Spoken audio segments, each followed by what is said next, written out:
Hey, good morning, everyone. It is Monday, July 11th.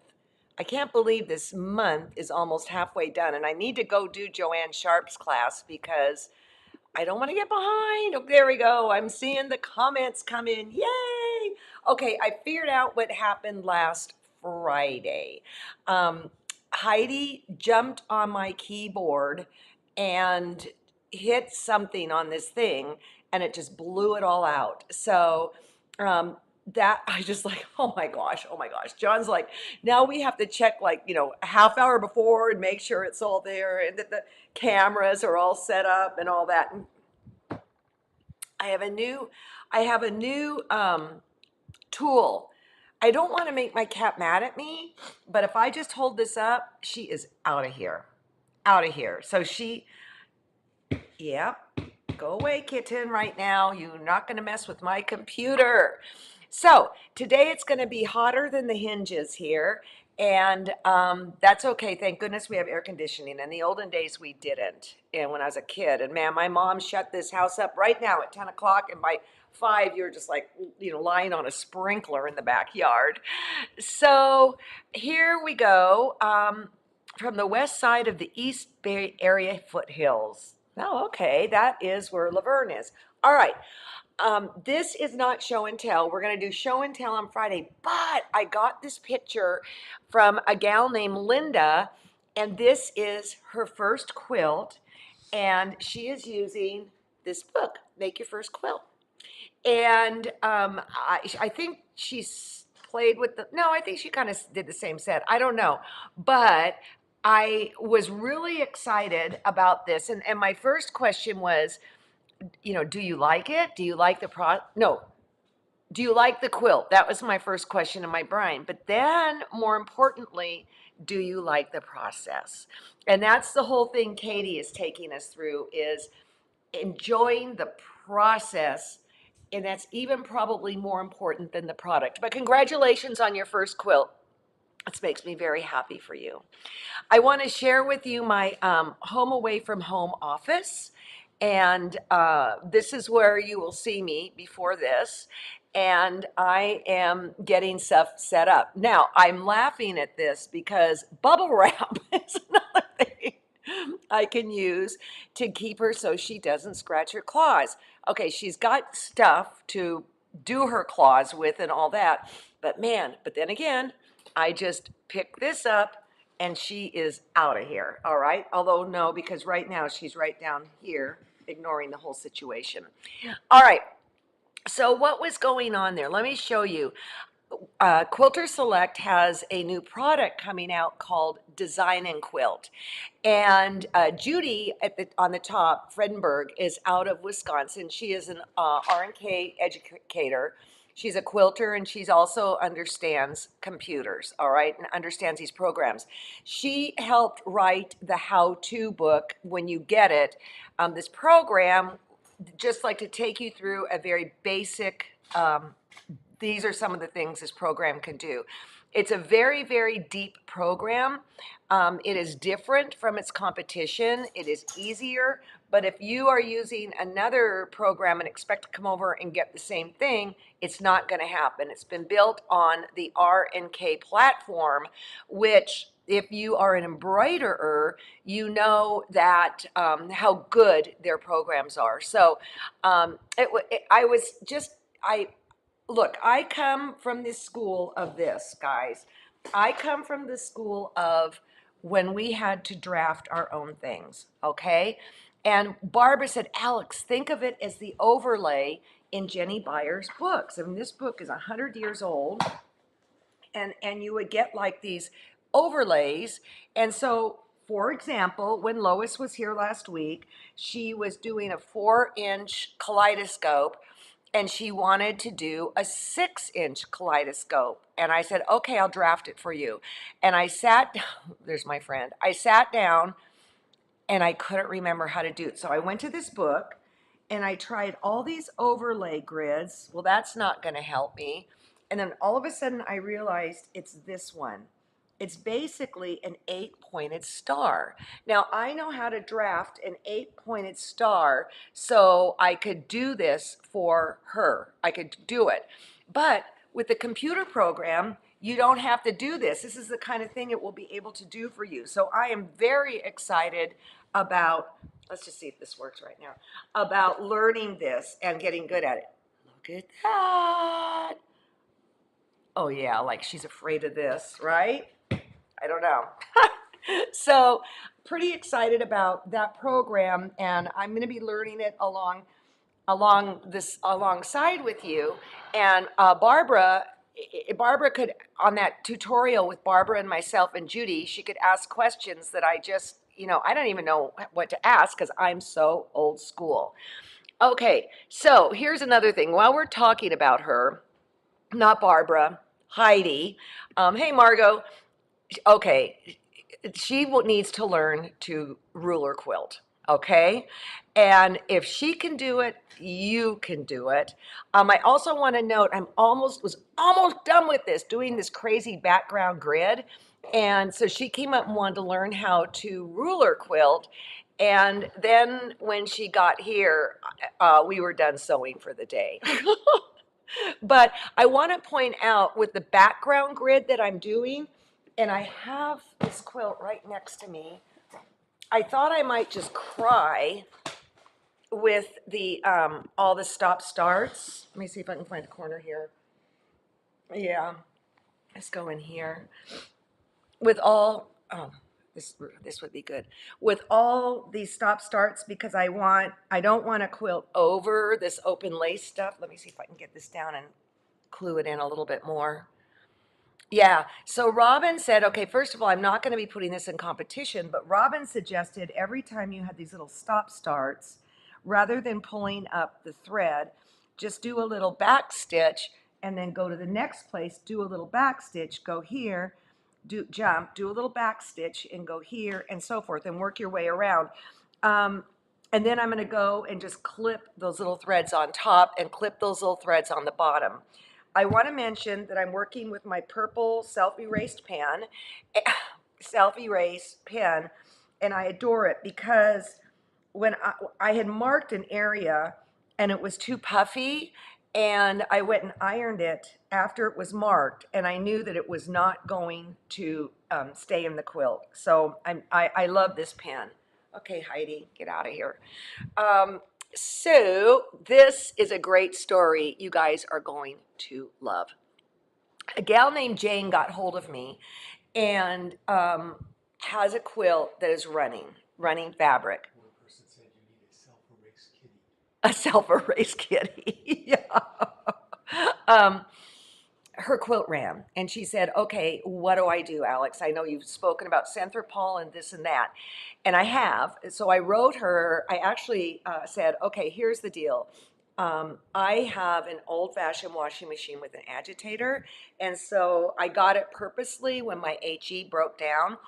And so what you do is go find a girlfriend with an agitator, go downtown to a laundromat or something, and you're going to want really hot water, which is so counterintuitive, and then throw in, this much of the Centerpol. Also throw in some color catchers. And so then she got back to me. This is brilliant, you guys. She said, okay, with HE, the problem is that you can't get enough water into the machine, and it also doesn't get super hot. So she tried to fool the HE by wetting her quilt first and then putting it in there. And then her husband said, wait a minute, I have an idea. Sit down for this one. She has a jacuzzi. So they fill the jacuzzi with hot water, turn on the vents, and I'm wondering, if you could just do this in a bathtub too, and just start swishing the you-know-what out of this, okay? And it worked. So here the quilt is being blocked, and it's ready to go. And I mean, you would just weep. You would weep if that thing started running. But then I got to tell you, Jane, I looked up and there's our basket quilt. There is the basket quilt. It looks beautiful in your environment. I mean, just actually where that is hanging in your house would be very indicative what you might find in a corner of my house. So it just, that feels so good to me. So good to me. So thanks for sending this. Thanks for the follow up on that. That was fabulous. Okay. So now we got to go on to Katie Fowler, which it's a little bit long today, but it's her take on color. All right. And she's going to show you how she used her full, how to use this and how she created it. And it's going to teach you all these things like complementary, tertiary. Why do things work? Why does this painting work? Okay, I would never put these colors together. I know now because I pulled out her foolproof color wheel and I know what the combination is, but I will tell you that in a moment. So let's go find Katie Lady, who is in Ireland right now, and let's see what she could teach us about working the wheel. So we're back with Katie Fowler, and now we're in class 3, and this is a hot button. This is a hot button. Color. And I want to tell you all that, I've got Joan's color wheel.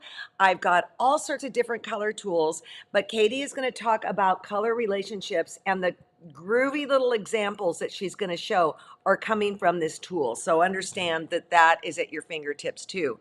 But not to make it an infomercial, let's just start with this. First of all, hi, Katie. Hi, Alex. How are you Nice to see you doing? How are you? Good, good. Thanks. You? I haven't mentioned yet, I love those pearls. Oh, thank you. They're actually silver beads. What? What? Okay. Yeah. Okay. Well, that's for the girl top. All right. Now, in the book is this page. I actually snapped a picture out of it. And the book is this one. And sorry, you guys, I'm not trying to be a big fat infomercial, but you just need to know where a lot of this material can be found. This was staggering to me. Well, it's my favorite one too because, and I didn't come up with this. There are big boys in color, but color relationships are what hang people up. People often will say, I don't know, color is my biggest thing. I don't know how to do color. And what I'm going to say is the way you learn how to use color is by using color. And there are a couple things to know. The book goes into all sorts of detail about value. I love how I always hear you say color gets all the credit, but value does all the work. So there's all sorts of information about different parts of color theory, but I wanted to focus on what I think is the most astounding, and that is color relationships. So if we look at the first two little squares on the top, the green one and the violet one, those blue-green squares in the center are exactly the same size. And they look different because of their relationship to the color that's around them. Katie, And then if I want to say something about the green one. Looks like it's got like a black line around the blue. What's that about? I because they're not close, well, because there's a color in between, I don't know why, actually. Okay. And I'm wondering if there might be a line around it because the publishers did these. I think there is a line around it. Okay, so ignore that I just asked that. All right. Yeah. Sorry, man. That's okay. I wish I had a really cool explanation for that. I'm not smart enough on the computer to do. I actually had them circles when I sent this off. Uh-huh. They looked like, well, you know what they looked like. Oh, here. So can we change those to squares? Okay, so they just look different. You can see how different they look. Disregard the black line. Okay, sorry, man. Green square. That's okay. Now look to the next set of squares. And those reds are exactly the same red and exactly the same color. But look how on the complementary color, which is the green square, that's directly across red on the color wheel, that red kind of vibrates almost. There's a lot of energy. And then when it's next to red orange, which is analogous, means right next to it on the color wheel, it just kind of blends in and it's soothing. Okay. A lot of sports teams have chosen complementary colors because when you put two complementary colors together, there's a lot of energy. So think of like the Minnesota Vikings, purple and yellow, I'd or the rather Denver not think Broncos. about that team. Oh, okay. I'm sorry, you guys. I'll think about another I don't care about football at all, so I'm just telling you. I've just made a bunch of people mad. They'll forgive you. Okay. But sports teams often choose complementary colors because there's so much energy and Gotcha. tension in the colors. And then I think this is fascinating. The bottom set of squares, this is just a really good example of how colors, how important it is to a color who they're playing with. So those little squares in the middle are same color, believe it or not, and same size. But when that, I know, isn't that remarkable? Weird. Yeah. When red violet is next to the violet, it looks redder because the violet next to it kind of soaks up the violet in red violet. When the red violet in the second square is on top of orange, it looks more violet because the orange kind of soaks up the red that's in the red violet. When did you learn this stuff? Oh, I don't know. Okay. I don't know. I have a whole shelf full of books about color. Yeah. Color fascinates me. There are so many. What I wish I could be is inside your head to see if you see colors the same way I see colors. There's, there's a mile of books written about the psychology of color and how different colors affect us psychologically. I'm just fascinated with color. Okay. And Okay. I started to learn about color. There's so much science. There's so much history. It's just fascinating. Plus, Oh, I mean, who doesn't love color? okay. So let's start talking about some of the basic color relationships on the color wheel. And again, this is being pulled straight from here. I'll open it up. It's not a book, guys. It's a tool. Where are my Oh, I put them in here. You've got all these different wheels, and of course, look at how I spelled disc. We're not going to talk about spelling. No, we're not. Okay, most basic, complementary. Okay. These are also, all these and the examples are in the book, Right. the big book, the Oh, Foolproof Art book. okay. Yeah. So these are complementary colors. I touched on it earlier. These are colors that are directly across from one another on the color wheel. On a color wheel, there are 12 colors. And I'm gonna here. there Let you me go. put this. Hold on. Let me get rid of that. Okay. All right. Okay, good. And this is the color wheel that's inside the set. And you can lay those discs on top and spin them to see different combinations. But you're saying there's 12 different base colors here. Yes, around the color wheel. Okay. And we've all learned probably Roy G. Biv, red, orange, yellow, blue, green, indigo, violet. Okay. That was Isaac Newton's first color wheel. That's what happens when you put light through a prism and it breaks into the different colors. Okay. Well, let's take a look at the quilt that you did complimentary. And what are the results you would say with this? Well, I was really happy with this little quilt. This is called Iambic Pentameter, and it's trying to imitate. I can't recreate it. I'd have to look up what I wrote down about it. But the different emphasis on syllables in Shakespeare's sonnets, and if you can see that the color is good, but the value really does a lot of the talking in this quilt. Mm-hmm. Mm-hmm. Okay. And it's red, orange, and blue green. Okay, this is triad. I call it tertiary, and I don't even know if that's right, but then I call it just triangle. I can remember a flippin' triangle. Yeah. And this one has equal spaces between each color. So it's an equilateral triangle. There Yes. are 3 colors in between each wedge Okay, that so are covered. and what kind of feeling does this give you? I always kind of say this is pretty darn jazzy. I think this is like crayon color. This reminds me of crayon colors. And I also have a little color workbook, and I have talked about how each one of these, because I love rock and roll, but could be like this is a trio. So they all have the same importance. Okay, okay, I like that. Okay, so here's a quilt that you did. See, that's jazzy. It is jazzy.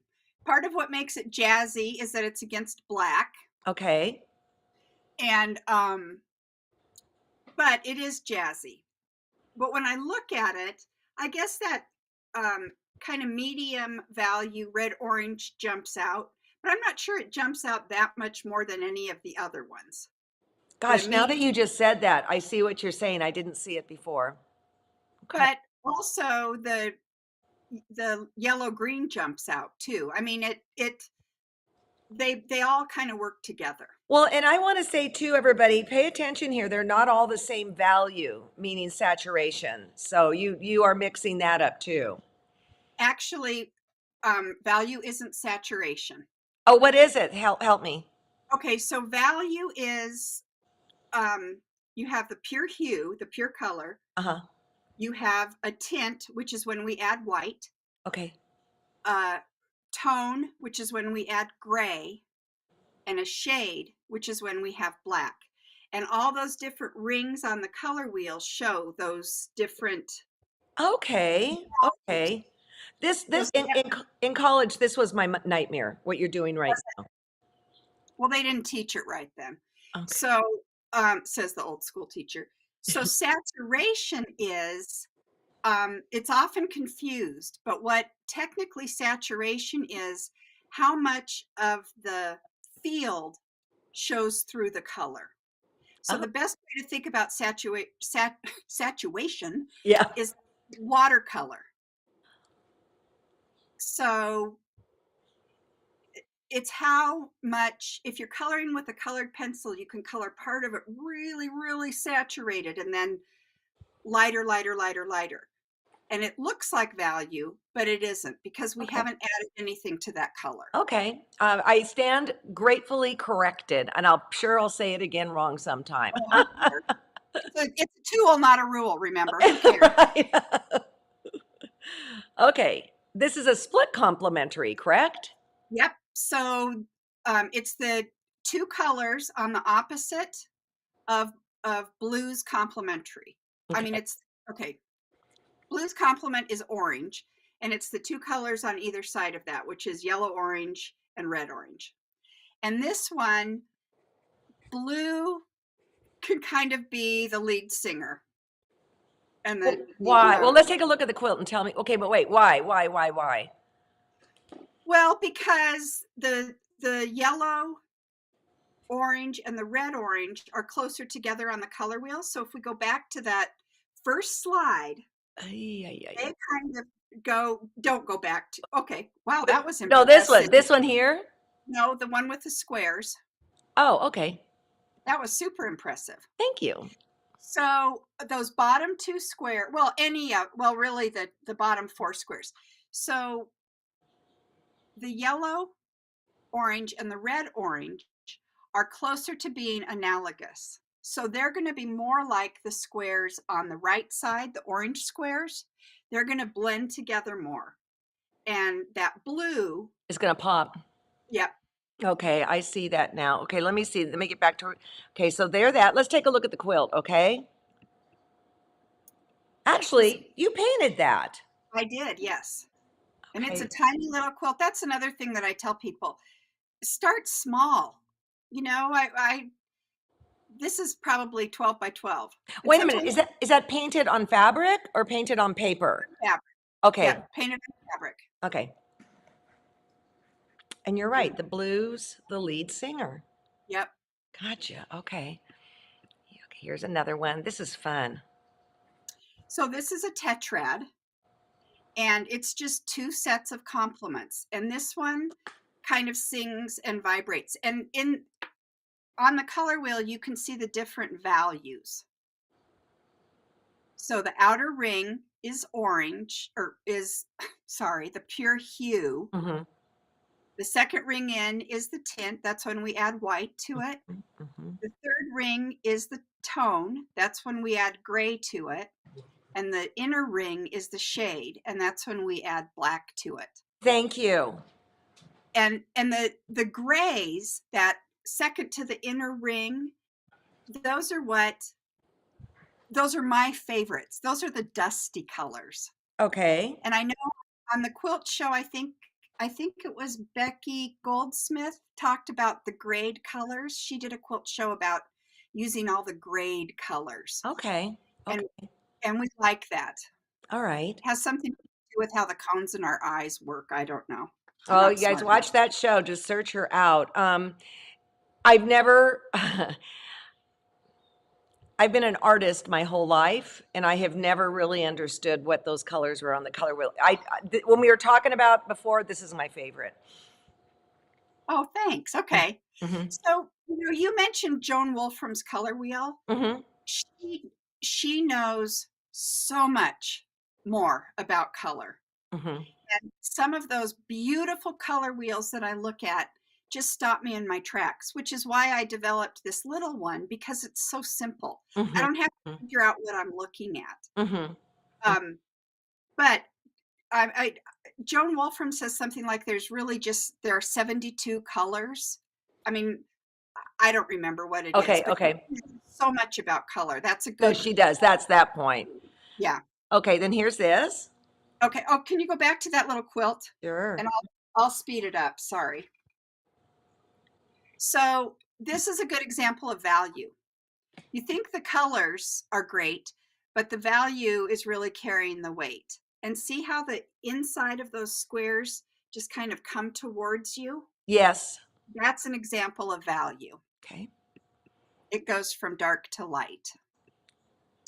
All right, this one is Double complementary. thank you. I'm looking in my book. And this is I have it written down. Well, I do too, but I'm not looking at. No, I don't. Anyway, this is just moving those two complements one wedge closer together. Okay. So in the double complement, they're right across from each other. No, in the tetrad, they're forming a square, and in this one, they're forming a rectangle. So if you look at this little piece called Sunshine Kingdom, I see it. Okay. Thank you. There are colors in there that aren't on that color wheel. And that I put it in there on purpose because remember, what's my motto about all this? This is just guidelines. It's a tool, not a rule. Yeah. All right. I love this little one. This is I came up with half these names. They're not what they're really called. This is a double complement, and it's just two side-by-side complements. So you get the energy of the complement, but you also get the comfort of the analogous. Okay. This little quilt's called Cabbages. So cute. Double split complement. This is a complement and then a color and then the two colors on either side of its complement. So Katie, will you literally go down to your color wheel and go, okay, this is what I'm going to play with today, and then have at it? Look at that, everybody. Look at the energy in that. No. Okay. But you can.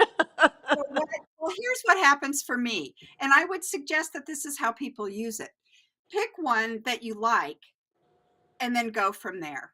Okay. And if you want to put something in, if there's a fabric that you love that doesn't fit in with that disc, by all means use it. So what I would like to say is that, because this could go on forever, this tool is a really fun thing to play with. And what I would do is I would pick one of the tools, and then pull stuff out of my stash and feel the energy of what it does. And I think it's real interesting that we're doing this color section because we've just finished up on neutrals, and that's kind of just gets down to value, and that's it, right?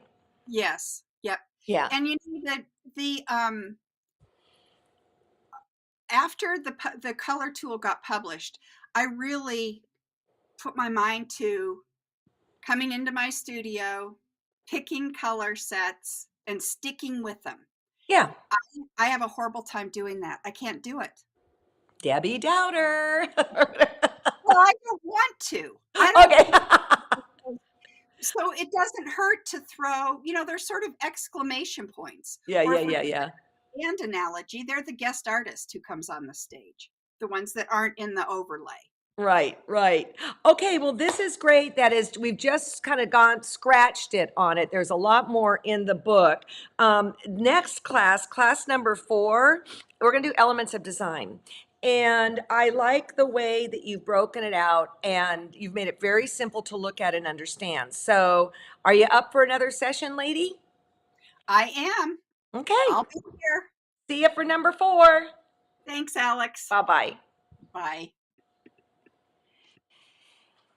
Every time I taped with her, we did it. I watched, I learned more. So it was LA that said, do these always work? I love the idea of playing with these combinations with your stash and then seeing what you get and then chop into it. I'm going to go back to this. I'm going to go back to this. This painting, right? Let me get my notes out of here. Why does this work? Why does this work? And I figured it out. And it's because it is okay, let's see. We've got the blues. I should put it on the real wheel, right? Let's get it here. This in here. All right. I'm going to put it kind of in here as the background. Okay. Right, kind of in here, and then this straight across. So this gives you the comfort, and I just heard this now for the first time, and then this gives you the punch. And yeah, maybe it's a split, maybe it's the split one. Yeah, it's actually the one we probably just ended on, right? That and that. And so for me, it's more like, why is this working? I will look at, when I started designing fabric, I started looking really hard at other people's fabric, and then I would take to the color wheel and I'd say, why is this working? Why is this working? So for me, it might be fun to take fabric and figure out what the relationships of the colors are. I never thought of the comfort of the background analogous then with this lead singer coming out across the front, and that's exactly what's going on this piece that I have now developed into my Sue Spargo piece, which I've shown several times, but it's coming along. Right? So you kind of have the analogous for the background, give or take, obviously, because there's that purple pink in the background that kind of is jumping on the other side. But when I was looking at it, I was like, why does this work? Okay, and then Carolyn said, a couple of you said something about The Secret Lives of Color, and it's by Cassia St. Clair, and that Pat Sloan had mentioned it. I'm going to look into it. I have not heard of that, but I think it would be really interesting. Really, really interesting. Sir, what do you have to say? One person asked how do blacks, browns, and I know grays one person is how do blacks, browns, and grays. I think that get kind of pushes. Okay, I'm not the expert, but I think that kind of pushes to the neutral quilt that we did, only we kicked it way back and softened it down by value. So, I mean, because really, are there really truly colors in here? Or are they just more neutral? I mean, I don't know. I don't know. Good question. I don't think you can get enough information about color. And I'm looking forward to that particular book. Speaking of color, I'm going long. We are starting to get in the shot cottons for our improv class. And we are not ready to ship yet. I'll let you know. But I can't wait to whip out my color wheel and see how all this works together. But here is this bundle. We hand curated it for you, all right? And then this bundle. I mean, they are just gorgeous. Yeah. Which one am I going to play with? I don't know. They're oak shots, okay? So, okay. That's what's coming up. Stay tuned for that. I'm very excited. I just had it on my front bench, so I thought I'd show you. Okay, there are 10 discs in that color wheels set. Wednesday, as she just said, we're going to be talking about elements of design. And I think the color, actually the things in my brain was the one that really I had to think about. And this color one, I'm going to go back and watch it again, okay? So, and we are told that there are more colors in heaven than on earth. How exciting is that? I think my brain would explode. I don't know. Yeah, in Joanne Sharp's class, we're taking color now with paint and mixing them and all the things that you can get from them. So that's pretty exciting. Okay, somebody, either John or Kristen put up the neutral classes here, so go take a look at that. Where can we get the book? This book, the Foolproof Color Wheel, you can get at thequiltshow.com. And we have a bundle where if you buy the big book and this, you get her little book. If you're talking about the Secret Lives of Color, I'm going to go check it out on Amazon. But if you get this from us and you get her big book too, again, we throw in a gifty for you. So I'm trying to think if there were any other questions here. I do not think so.